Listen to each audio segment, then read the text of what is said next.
अज़ीज़ दोस्तों ऐं भाइरो, अॼुकल्ह माण्हुनि खे ॿी का शइ ॻाल्हाइण लाइ न मिलंदी आहे न त पोइ उहे फिरी इस्लाम जी तरफ़ ईंदा आहिनि त इस्लाम खे टारगेट कयो। असांजे मुआशिरे में जेको कमु थींदो टारगेट इस्लाम खे कयो वेंदो त भाई इस्लाम अहिड़ो आहे, इस्लाम अहिड़ो न आहे। इहा ॻाल्हि सम्झो, जे अगरि को बि माण्हू को बि ग़लति कमु करे थो त उन सां इस्लाम जो कहिड़ो तालुक़? इस्लाम हुनखे इन शइ जी तरगीब थोरी ॾिनी आहे। असां वटि हिते घणे क़दुरु जेको केस उथंदो आहे, असांजा काफ़ी अहिड़ा माण्हू आहिनि जेके पाण खे ग़ैरतमंद सम्झंदा आहिनि ऐं उन्हनि जी ग़ैरत अची करे औरतुनि ते निकिरंदी आहे। जेतिरी बि उन्हनि जी ग़ैरत हूंदी आहे उहा अची ख़वातीन ते निकिरंदी आहे। जंहिं बि मामले में उथंदा आहिनि ख़वातीन खे टारगेट कंदा आहिनि। हाणे असां वटि कारोकारी जो केस उथारे ऐं मर्द खे मारो कुझु न आहे कयो वेंदो, मर्द सही हूंदो आहे। हालांकि जुर्म करण वारो त मर्द बि औरत ॿई बराबरि आहिनि न, लेकिन न, मर्द सही हूंदो, केर बि मर्द खे कुझु न चवंदो। उहे असांजा ग़ैरतमंद जेके पंहिंजे पाण खे ग़ैरतमंद सॾनि था, उहे वरी कसरूं ख़वातीन जूं कढंदियूं। मां इहा ॻाल्हि थो चवां त उन ज़ालिमनि जी वजह सां इस्लाम खे छो था टारगेट कयो? छा इस्लाम उन माण्हुनि खे इन शइ जो दर्स ॾिनो आहे त तव्हां ख़वातीन खे क़तल कयो या कारोकारी जो इल्ज़ाम हणी औरत खे मारियो?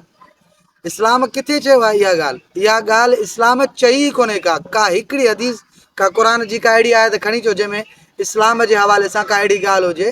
हा, इस्लाम ज़िना जी हद मुक़ररु कई आहे, लेकिन इस्लाम उहा हद सिर्फ़ु औरत ते न रखी आहे, बल्कि मर्द ते बि रखी आहे। जे अगरि ज़िना करण वारो मर्द ऐं औरत ॿई आहिनि त जुर्म ॿिन्हिनि जो आहे, सज़ा ॿिन्हिनि खे मिलंदी। ऐं इस्लाम इहो न चयो आहे त हर क़ाबू ख़ान उथी करे जेको आहे पंहिंजो फ़ैसिलो करे। इस्लाम जो त दर्स इहो आहे त जेको बि केस थींदो उहो अदालत जे अंदरि अचे ऐं फ़ैसिलो जज कंदो। इहो आहे इस्लाम जो क़ानून। इन जे करे अज़ीज़ भाइरो, मां ख़ासि उन्हनि माण्हुनि खे नसीहत कंदुसि जेके इस्लाम खे पढ़नि नथा, इस्लाम खे सम्झनि नथा, सिर्फ़ु माण्हुनि जी ॻाल्हियुनि में अची ऐं इस्लाम ते हुटिंग था कनि। इहा ॻाल्हि मुंहिंजी सम्झी छॾियो अज़ीज़ भाइरो, जेको बि कमु आहे, बुरो कमु आहे, केर बि करे थो, सज़ा हुनखे अदालत ॾींदी। कंहिंजो बि इख़्तियार न आहे जो असां उथी करे कंहिंखे क़तल कयूं, असांखे हिन शइ जो इख़्तियार न आहे, बल्कि इस्लामी हुकूमत मौजूदु आहे ऐं उहा ई फ़ैसिलो कंदी। जेका बि सज़ा ॾियणी आहे उहा हुकूमत ॾींदी। तव्हां असांखे हिन शइ जो इख़्तियार न आहे। जे अगरि को बि माण्हू कारोकारी जे इल्ज़ाम में कंहिं नियाणी खे क़तल थो करे, उहो क़त्ल जो मुजरिम आहे ऐं क़यामत जे ॾींहुं उन खां ज़रूरु रब्बुल आलमीन हिसाब वठंदो। जे अगरि दुनिया जी अदालत में उहो माण्हू बरी थी वियो आहे, रब वटि उहो बरी न थींदो, छो जो उन शख़्स खे इख़्तियार न आहे कंहिंखे क़त्ल करण जो।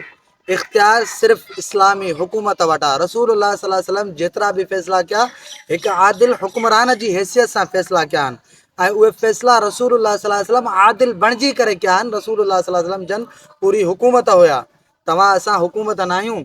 अज़ीज़ भाइरो, इहा ॻाल्हि असांखे सम्झणु घुरिजे त इस्लाम असांखे इन शइ जी तरगीब न ॾिनी आहे। इस्लाम त भाईचारो, इस्लाम त मुहबत, इस्लाम त अख़ुवत, इस्लाम त इंसानियत थो सेखारे। असां पहिरियां इस्लाम खे सही माना में पढ़ूं। यकीन कयो, जॾहिं असां इस्लाम खे पढ़ंदासीं, असांजे अंदरि जेतिरा बि इस्लाम जे हवाले सां एतिराज़ात हूंदा उहे ख़तमु थी वेंदा।